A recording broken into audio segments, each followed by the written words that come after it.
As a digital marketing agency owner, I know all about the pains and frustrations of wanting to grow your agency, but just not knowing the best way to do it. Which is why in this video, I want to cover my top 7 strategies that I've used over the years to massively grow my revenue, my profit, my customer base, and build the agency of my dreams so you can do the same. All right, let's get to it.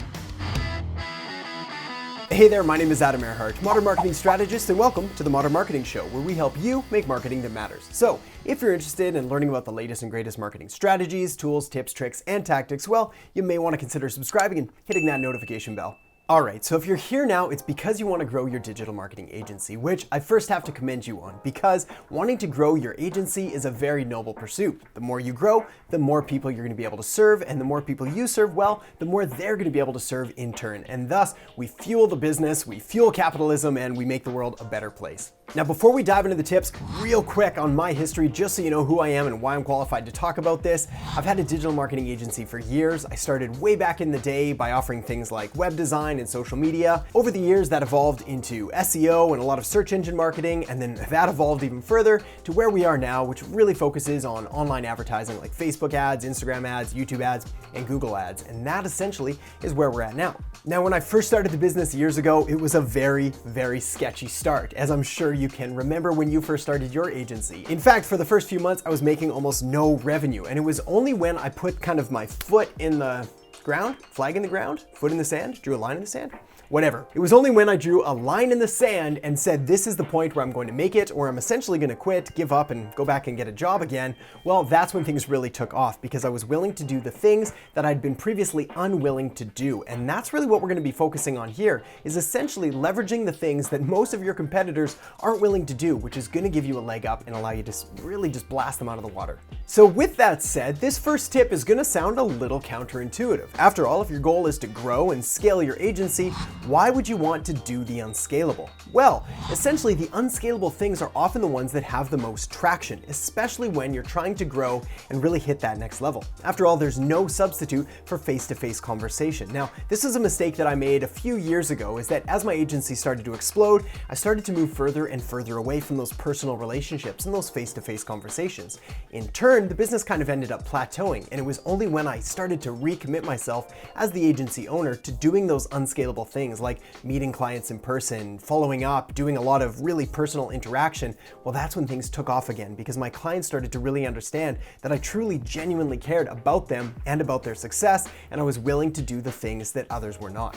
This next tip, I'm sure you've heard before, but it's the 80-20 rule or Pareto principle, and we need to apply the 80-20 principle to your entire business. Now, if you're not familiar with the Pareto principle, really quick, it essentially states that 80% of your results are going to come from 20% of your efforts. And again, 80% of your revenue probably going to come from around 20% of your clients. If you offer multiple services, 80% of those are going to account for only 20% of your revenue, and 20% of those services are going to account for 80% of your overall revenue. So again, looking at things holistically, when you map everything out, let's say you're offering 5 different services, odds are pretty good it's going to be 1 or 2 that are providing the most bang for your buck. Again, when you line out all of your clients, it's probably going to be those kind of like top 20%, top 30% that are going to account for most of your revenue. So what does this mean? Well, when you look at all these things, it's going to allow you to identify those services that are actually profitable and really driving your business forward, and the ones that you can probably let go of. Same thing with your clients. When you really look at them, it's going to allow you to pinpoint the ones that are providing the most revenue,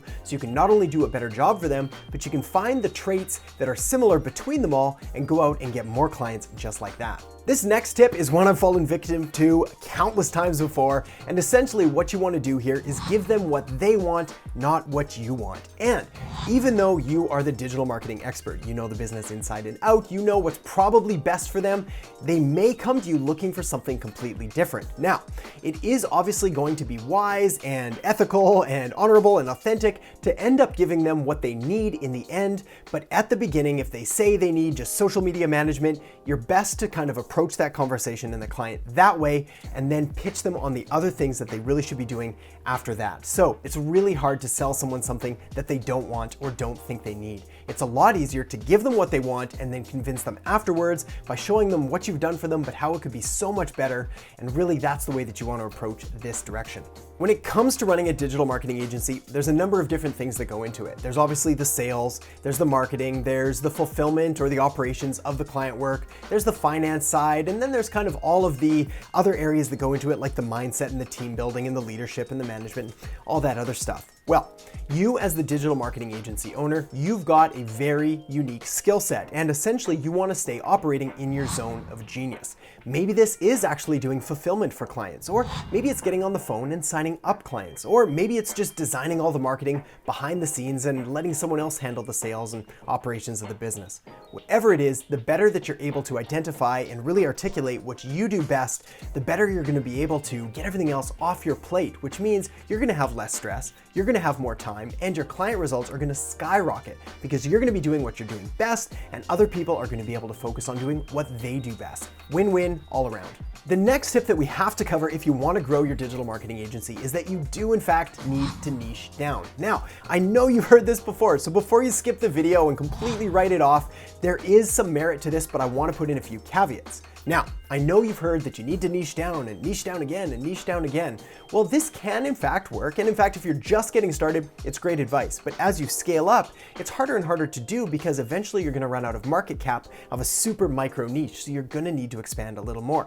So what does this mean? Well, when it comes to going out there and acquiring new clients, you do want to be niche specific, but there's no reason that you can't target multiple niches at a time or subsequently or one after another or whatever it is. When I'm talking about niches, I'm talking about not only the industry of, say, dentists or chiropractors or legal firms or financial investment advisors or whatever it is, but also the services that you offer, whether it's web design or SEO or online ads or whatever it is. Essentially, you can choose either the industry or the service that you're offering and really focus on that for the time being.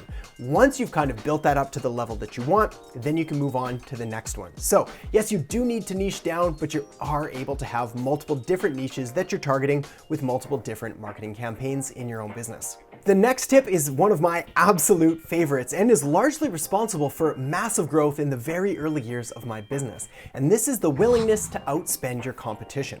So what do I mean by that? Well, if you're operating in, say, a local area, all you have to do is take a look at what other local advertising agencies or marketing agencies are doing in your area and then do more of that. Fortunately, in most cases, it's not too hard to run a few more Facebook ads or allocate a few more dollars towards your SEO or put out a little more content than the competition. So all you really need to do is continue to outspend them, and eventually, over time, that gap becomes so large that they really will never be able to catch you and never be able to take over the market share that you've established. Now, the easiest way to kind of ease your way into this is really to start small and just allocate an extra, say, 5 or 10% of your revenue to your internal marketing budget.